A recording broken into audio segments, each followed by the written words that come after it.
তথ্যগুলো দিচ্ছেন মার্কিন প্রেসিডেন্ট জো বাইডেন।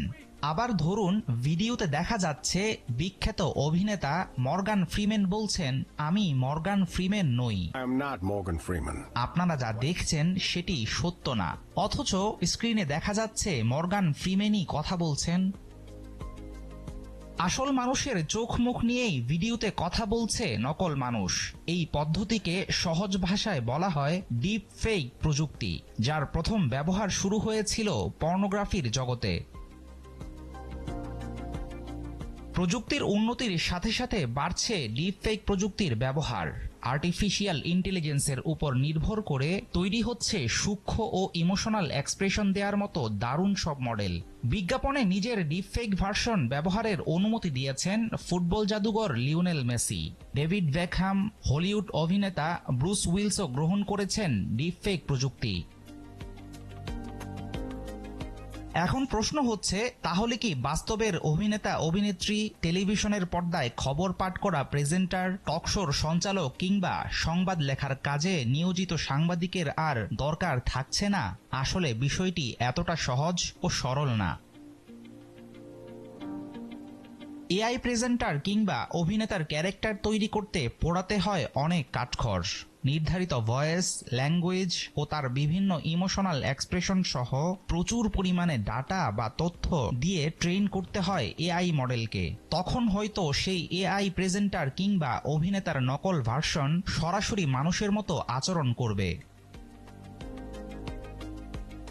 লক্ষ্য করার বিষয় হচ্ছে, লিপসিং যুক্ত ক্যারেক্টার অ্যানিমেশন আর কৃত্রিম বুদ্ধিমত্তা নির্ভর ডিপফেক প্রযুক্তি মোটেও এক না। ডিপফেক দিয়ে তৈরি ক্যারেক্টারের ইমোশনাল আউটপুট থাকবে বাস্তব চরিত্রের মতোই। খুশি হলে সে হাসবে, প্রয়োজনে অবাক হবে, বিব্রত হলে সেটাও বোঝা যাবে তার চেহারায়।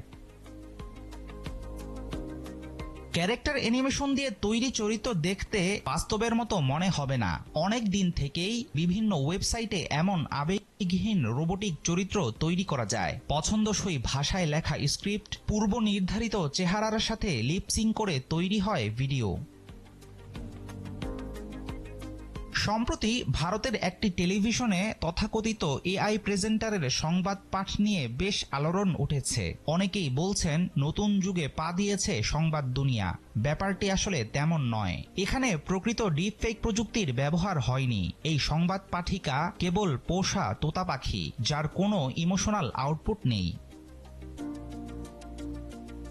গণমাধ্যমে এই প্রযুক্তি ব্যবহারে অন্যরকম ঝুঁকিও আছে। যেহেতু লিপসিং ঠিকমতো হয় না, তাই সংবাদ ম্যানিপুলেট হবার শঙ্কা থেকে যায়। জো বাইডেনের মতোই এআই সংবাদ উপস্থাপকের মুখে অন্য কথাও বসিয়ে দিতে পারে কেউ।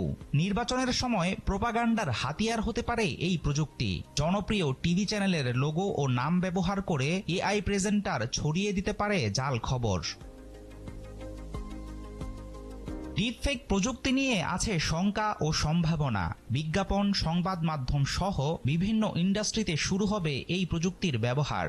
সাংবাদিকতা, উপস্থাপনা সহ যেখানে জটিল সিদ্ধান্ত নেয়া ও তথ্য বাছাইয়ের দরকার হয়, সেসব ক্ষেত্রে ডিপফেক কতটা সফল হবে সেটা এখনও চিন্তার বিষয়। হাফিজুল ইসলাম, যমুনা টিভি।